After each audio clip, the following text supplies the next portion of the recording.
অসম চৰকাৰ গৃহ আৰু ৰাজনৈতিক পৰিক্ৰমা বিভাগে সীমান্ত আৰক্ষীলৈ যি জাননী জাৰি কৰিছে সেই জাননীত এটা কথা স্পষ্ট হৈছে যে কা বলবতৰ আনুষ্ঠানিক প্ৰক্ৰিয়াটো হৈছে কাৰণ এই কথাত এক প্ৰকাৰ অস্বাভাৱিকতা নাই যেহেতু কা এখন কেন্দ্ৰীয় আইন ইতিমধ্যে সংসদত গৃহীত হৈছে ৰাষ্ট্ৰপতি অনুমোদন দিছে আৰু কেন্দ্ৰীয় গৃহ মন্ত্ৰালয়ে কা বলবৎকৰণৰ প্ৰক্ৰিয়া আৰম্ভ কৰিলে সেইকাৰণে অসম চৰকাৰে এই নিৰ্দেশনা জাৰি কৰিছে এই নিৰ্দেশনা স্পষ্টভাৱে কৈছে যে 2015 চনৰ পূৰ্বে যিসকল লোক বা বাংলাদেশ আফগানিস্তান পাকিস্তানৰ পৰা অহা অমুছলমান লোকসকলৰ বিৰুদ্ধে কোনো গোচৰ ৰুজু কৰিব নালাগে কাৰণ এনেকুৱা ব্যক্তি যিসকলে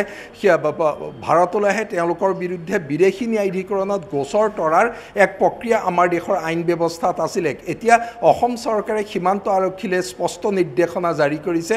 নাগৰিকত্ব সংশোধনী আইন অনুসৰি এওঁলোকৰ বিৰুদ্ধে গোচৰ ৰুজু কৰিব নালাগে আৰু তাৰ বিপৰীতে এওঁলোকক নাগৰিকত্ব সংশোধনী আইনৰ জৰিয়তে ভাৰতৰ নাগৰিকত্ব গ্ৰহণ কৰিবলৈ পৰামৰ্শ দিব পাৰে বুলি এক নিৰ্দেশাৱলী জাৰি কৰিছে নিৰ্দেশাৱলীক লৈ পেলাই যি প্ৰতিক্ৰিয়াৰ সৃষ্টি হৈছে তাৰ পিছতে মুখ্যমন্ত্ৰী ডক্টৰ হিমন্ত বিশ্ব শৰ্মাই আমি খন্তেক পূৰ্বে দেখুৱাৰ প্ৰতিক্ৰিয়া প্ৰকাশ কৰিছে মুখ্যমন্ত্ৰীয়ে স্পষ্ট কৰি দিছে যে 5 জনে আবেদন কৰিছিলে কিন্তু 2 জনহে হিয়াৰিঙত উপস্থিত হৈছে এতিয়া প্ৰশ্ন আহি পৰিছে যে কা বলবতৰ কাৰণে অসম চৰকাৰে যি ব্যৱস্থা আৰম্ভ কৰিলে তাৰ ফলত অসমত সঁচাকৈ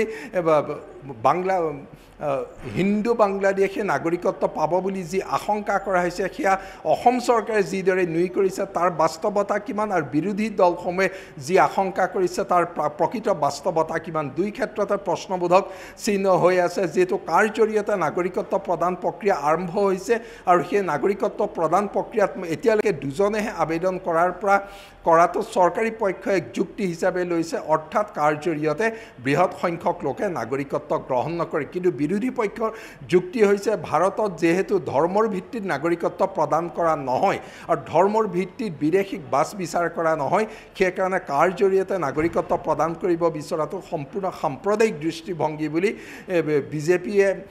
বিজেপি চৰকাৰৰ সম্পূৰ্ণ সাম্প্ৰদায়িক দৃষ্টিভংগী বুলি ৰাইজৰ দলৰ অখিল গগৈয়ে সমালোচনা কৰিছে সকলো কা বিৰোধী দল সংগঠনে সমালোচনা কৰে কিন্তু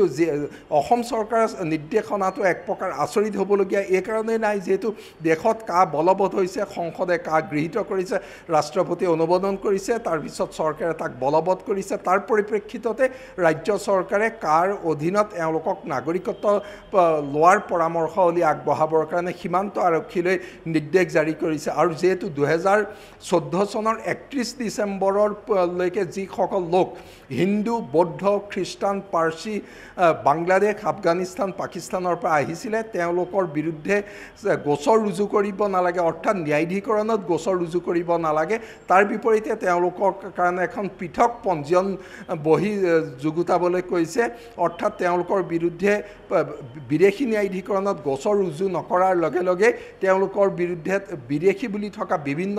প্ৰশ্ন নাইকিয়া হ'ব সন্দেহযুক্ত লোক সন্দেহযুক্ত বিদেশী আৰম্ভ কৰি ভোটাৰলৈকে সকলো প্ৰসংগ তেওঁলোকৰ পৰা নাইকিয়া হৈ পৰিব এই নিৰ্দেশাৱলী ৰাজহুৱা হোৱাৰ লগে লগে ৰাজ্যত যি প্ৰতিক্ৰিয়াৰ সৃষ্টি হৈছে তাৰ পিছতে মুখ্যমন্ত্ৰীৰ মন্তব্য বিশেষভাৱে মন কৰিবলগীয়া মুখ্যমন্ত্ৰীয়ে স্পষ্টকৈ কৈছে কাৰ পৰ্টেলৰ জৰিয়তে 5 জনে আবেদন কৰিছিলে কিন্তু 2 জন হিয়াৰিঙত গৈছে তাৰ লগতে মুখ্যমন্ত্ৰীয়ে কোৱা আন এটা কথা বিশেষ তাৎপৰ্যপূৰ্ণ কাৰণ অসমত থকা হিন্দু বাঙালীসকলে কাৰ জৰিয়তে নাগৰিকত্বৰ বাবে আবেদন নকৰে বুলি কৈছে এইসকল লোকে কৈছে যে তেওঁলোক পূৰ্বতে অহা আৰু তেওঁলোক যেহেতু ভাৰতীয় তেওঁলোকে আবেদন কৰাৰ প্ৰশ্ন নাই বিৰোধী পক্ষই হয়তো মুখ্যমন্ত্ৰীৰ ভাষ্য এক ৰাজনৈতিক দিশ উনুকিয়াব পাৰে তৎসত্ত্বেও কিন্তু এতিয়ালৈকে 2 জনে মাত্ৰ আবেদন কৰা আৰু ইয়াৰ পৰা সম্ভাৱ্য পৰিণতি কি হ'ব পাৰে তাক লৈ বিৰোধী পক্ষই কৰা আশংকা দুই পক্ষৰে যুক্তি আছে কিন্তু অসম চৰকাৰে আজি জাৰি কৰা জাননীখন এক প্ৰকাৰ আজি ৰাজহুৱা হোৱা জাননী এখন যোৱা 5 তাৰিখে জাৰি কৰিছিলে তাত অস্বাভাৱিকতা নাই কাৰণ দেশত যেহেতু কা বলবৎ হৈছে অসমত যেহেতু কা বলবৎ হ'ব কেৱল 6ষ্ঠ অনুসূচী বিটিআৰ আৰু কাৰ্বি আংলং ডিমা হাছাৰ বাদ দি আন অঞ্চলসমূহত কাক বলবৎ হ'ব তাৰ পৰিপ্ৰেক্ষিতত অসম চৰকাৰে জাননীত অস্বাভাৱিকতা নাই ইয়াৰ পৰা আজি 5 তাৰিখে জাৰি কৰা এই জাননীৰ পৰা এটা কথা স্পষ্ট হ'ল এতিয়াৰ পৰা 2014 ভিতৰত যিসকল লোক আহিছিলে তেওঁলোকৰ বিৰুদ্ধে গোচৰ ৰুজু নহয় কাৰণ ন্যায়াধিকৰণত এনেকুৱা বহু লোকৰ বিৰুদ্ধে গোচৰ ৰুজু হৈ আছিলে বিদেশী ন্যায়াধিকৰণত তেওঁলোকৰ বিৰুদ্ধে গোচৰ ৰুজু হৈ আছিলে তেওঁলোকে আপত্তি কৰিছিলে যে তেওঁলোকৰ বিৰুদ্ধে গোচৰ ৰুজু হৈ থাকিব নালাগে কিন্তু এটা প্ৰশ্ন আহি পৰে যে তেওঁলোকৰ বিৰুদ্ধে গোচৰ ৰুজু কৰিব নালাগে বুলি কোৱাৰ পাছত প্ৰকৃততে কিমান সংখ্যক লোকৰ বিৰুদ্ধে গোচৰ ৰুজু নহয় ইয়াৰ পৰা স্পষ্ট হ'ব অসমলৈ কিমান হিন্দু বাংলাদেশী আহিছিলে বা হিন্দু বাংলাদেশীক লৈ কৰা আশংকা অমূলক নে সঁচাই যুক্তিসন্মত কিন্তু এটা কথা স্পষ্ট যিকোনো এটা জনগোষ্ঠী বৃহৎ সংখ্যক প্ৰব্ৰজন নঘটে প্ৰব্ৰজন সদায় ক্ষুদ্ৰ সংখ্যকে হয় কিন্তু ক্ষুদ্ৰ সংখ্যক প্ৰব্ৰজনে পিছত জনগাঁথনিত পৰিৱৰ্তন আনিব পাৰে মানৱ ইতিহাসৰ ঐতিহাসিক পৰিঘটনা সেই ঐতিহাসিক পৰিঘটনাক জানো এই মুহূৰ্তত অস্বীকাৰ কৰিব পৰা যাব সেইকাৰণে কা বিৰোধীসকলৰ যুক্তি কোনো ওলাই কৰিব নোৱাৰে মুঠৰ ওপৰত ৰাজ্যত কা বলবৎ হৈছে কাৰ জৰিয়তে নাগৰিকত্ব প্ৰদান প্ৰক্ৰিয়া আৰম্ভ হ'ল আৰু 2015 চনৰ আগত অহা অমুছলমান বিদেশীসকলৰ বিৰুদ্ধে কোনো গোচৰ ৰুজু নকৰিবলৈ অসম চৰকাৰে নিৰ্দেশ দিয়াৰ পাছত কাৰ জৰিয়তে নাগৰিকত্ব পোৱাৰ প্ৰক্ৰিয়া আৰম্ভ হ'ল কিন্তু মুখ্যমন্ত্ৰীয়ে বাঙালী লোকসকলে কাৰ জৰিয়তে নাগৰিকত্ব নিবিচাৰে বুলি কোৱা কথাটো নিশ্চয় তাৎপৰ্যপূৰ্ণ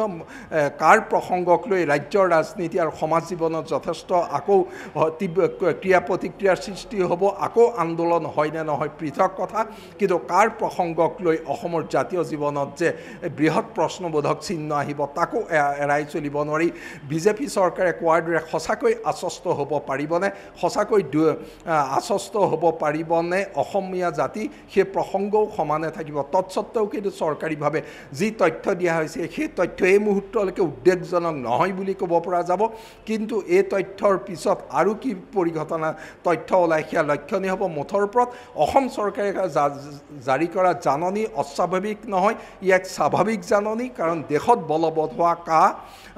অসমত কাৰ্যকৰীকৰণৰ ই এক প্ৰক্ৰিয়া তাৰ এক প্ৰক্ৰিয়া এই জাননীত এক প্ৰকাৰ নতুনত্ব একো নাই ই এখন আইন কাৰ্যকৰীকৰণ কৰিবলৈ চৰকাৰে গ্ৰহণ কৰা নিয়ম মাফিক এক নিৰ্দেশনা বুলি ক'ব পৰা যায়